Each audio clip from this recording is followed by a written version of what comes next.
The hell's wrong with you? You sat here 8 days ago and gave me this song and dance that hanging around the wrong people or some bullshit like that. You hadn't used for a long time. The job was great and you were getting focused. And I asked you a question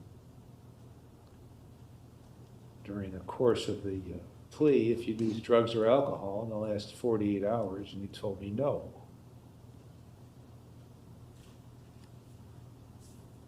So that's why I asked that question. What the hell's wrong with you? I apologize, sir. I don't want your apology. I want to know why you're doing what you're doing. Well, I clearly have an issue. I mean, I'm not making. What's the issue? My use of cocaine. And it's only cocaine. But you know. Well, see now, here's the problem. Yes. Why would I believe anything you tell me from this point forward? I understand. Well, you may understand or you may not understand, but why would I believe anything you say from this point forward? You don't have any reason to. That's right. So, when did you last use cocaine? I believe it's been within the last 4 days. Yeah. Okay. I know it's been within the last 4 days. I'm Yes. certain it wasn't 4 days ago. Okay. So why don't you tell me, don't tell me what you believe, tell me when you, the question was, when did you last use cocaine? It's been within 3 days. Okay, see, that doesn't answer the question either. Yeah. The question is, when did you last, you're a bad bullshitter. Don't bullshit, okay? Yeah. The question is, when is the last time you used cocaine? You know when it was, so goddamn it, tell me what it was. Yes, sir. Today is Thursday. It would have been Tuesday. Is that a question or an answer? That is an answer. Okay. Tuesday when? Afternoon. Where? At work. At work. Yes, sir. Where'd you get it from? Someone I know in my hometown. Okay. Who did you get it from? Do you need a name specifically? You see, here we go. Okay. I'm asking, sir. No, I'm asking you. Yes. And you're evading me. Okay. The question was, who did you get it from? That's a very specific question with only one answer. The answer is the name of the person you got it from. His name is Bryant. What? Bryant is the first name. Bryant. Yes, sir. All right. Is he like Pele? He only goes by one name, or Bryant Thompson. Bryant Thompson. Yes, sir. Okay. And how do you know Bryant Thompson? Just through mutual friends. Which friends? I believe I met him through my barber. My barber ended up giving me his name years ago. Why? For that use. Okay. How many years ago? 3. What are you going to do about your drug problem? Well, like you said, I know you don't have reason to believe me, but I am motivated with my work schedule and keeping my. Well, you're using cocaine at work. Yeah, I understand, but it's, no wonder why you're motivated to be there. But I understand how it's affected my job, and my performance is lower when I do, and I don't want it to affect that. Okay. So what are you going to do about it? I'm going to quit use, and I'm going to seek more help. I have I don't know a name yet, but my mother knows a counselor through church who she's going to try to help me get in contact. What church? It's called Grace Fellowship in Niles, Ohio. Didn't you go through some treatment program before? I did. What was that?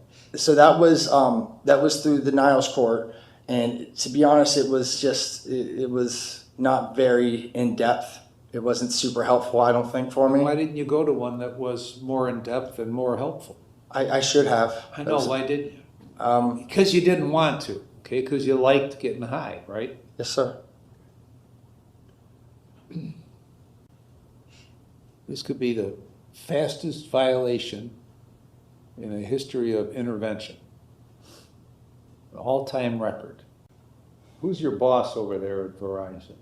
His name is Andrew Nelson. Does he know you're getting high at work? I don't believe so. He might suspect. Did he ever say anything to you? He hasn't. That doesn't seem like a very good place to work. I know I don't represent them well, but it honestly is a very great place to work. You're not represented well by me. I understand that. Where did you work before that? I was a supervisor at UPS for 6 years. You were using it then too, right? Not the entire time. The last 2 years of my work there, yes, I was. Was there something? What drugs did you use before cocaine?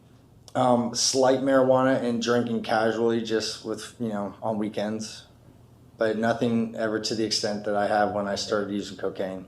So, and you're how old now? 32, almost 33. So when you were 28 or 29, you started using cocaine? Correct. Okay. And was there, of course, for the sake of this discussion, I'm going to believe what you're telling me, okay? So is there some reason you went through your first 28 years without using cocaine and decided, shit, what a great idea it would be to get hooked on cocaine? Is there something that prompted that? I wish I had a really good answer for that, but I don't. Well, what is the answer? Give me the shitty answer. The shitty answer is I was lacking purpose in my life, and I was And feeling you found purpose in cocaine. No, it made me wander off more. Did you think it was going to give you purpose in life? I don't know what I was thinking when I did it, to be 100% honest with you. How much does cocaine cost these days? It's expensive. I mean, a gram is like $100, and they go fast. We actually didn't do an entry on this, right? So I haven't sentenced him yet, or I haven't made the final determination yet as to what the terms of your intervention. They ain't the same as they were 8 days ago, I'll tell you that. Because you have no ability to control your habit. Do you think you have the ability to control your habit? I did for several months, and then I made one bad decision. Which months? So from February up until about 2 weeks ago, I was clean because I was doing that Travco program where I was testing clean. The what? I was doing a drug program in Warren out of the Niles Court called Travco, where I was being tested. How do I know that? I don't know how to. I mean, I was doing it through the Niles Court. Okay, how do I know that? You don't. Right. You don't. That's the problem when you start lying to me. I understand. And then this entire time, I don't believe anything you're telling. I understand. Okay, so let's, again, for the sake of our discussion, assume that you have been testing in Niles Court. And further assume that it had been negative. So for several months, you weren't using. Correct. And then when the program was done, you immediately figured, well, I ain't getting tested no more, I'll start using again. Right? Yes, sir. Okay. So you have no control over that issue. Because if you had control over it, you wouldn't have went back to using. Correct. Correct. So you think going to some counselor at some church you don't belong to that your mother suggested is the solution to your problem? Not the end all be all. I think it could aid, it could help, but I understand it's not the solution. It's not going to fix everything. Why don't you find the solution? Okay. What does that mean? The question is, why don't you find the solution? Did you ever think maybe the solution to your problems might be found in the pursuing of the solution to your problem? Yes. No, you didn't. Ms. Tomaszek, anything you'd like to say? Just briefly, Your Honor, since Mr. Weber technically wasn't sentenced, I would just like to ask the court to allow him one more opportunity to do the intervention in lieu of conviction with, I do believe Mr. Weber needs much more treatment than he sets out. So we would just like to ask the court to allow him one more chance at the intervention in lieu and maybe a little more stricter conditions, Your Honor. Thank you. Ms. Randallson, anything you'd like to say?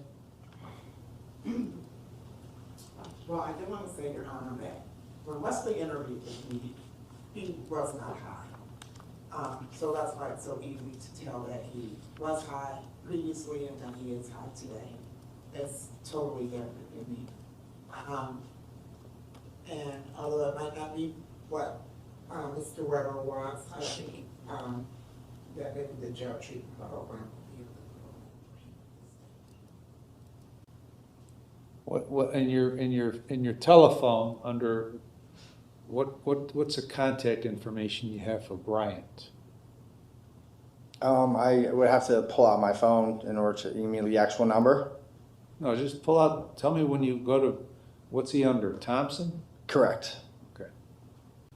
Did you want me to do that, sir? No, Okay. I just want to know what it was under.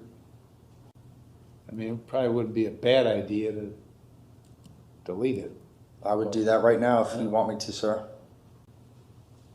The terms that were put on the record, that not yet adopted by judgment entry on June 18th, are rescinded. That's where you were placed on the 1-year plan with 2 days in jail, no drugs or alcohol, full employment. So the new terms, you're going to stay on the intervention, 4-year plan, 47 days in jail with credit for 2.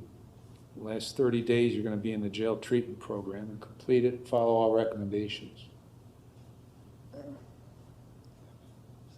You're going to get a mental health evaluation, follow all the recommendations. You're to have no drugs or alcohol, and you'll be screened. You attend at least 3 AA or NA meetings a week and get a sponsor. Obtain and maintain full employment, pay the costs and supervision fees. Ms. Randallson, any other terms of the plan? No, Your Honor. You understand the terms of the plan? I believe so. Is there anything you don't understand? Does that mean I go to jail? Yes, it does.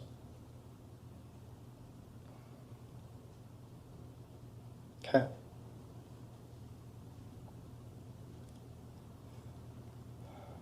You don't seem to think you have a problem, I understand. or you seem to think that you have a problem that you can manage all by yourself,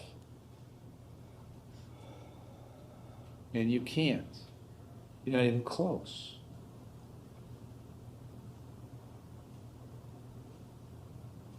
So that's what it is. And like I told you last time, if you violate, the state will file a motion to terminate, and the next time I'll just terminate it. And then you'll have a felony conviction. When you go to find a job, you can tell them you have a felony conviction. They'll probably ignore you. So that's one alternative. The other alternative is you can attempt to get your act together, and then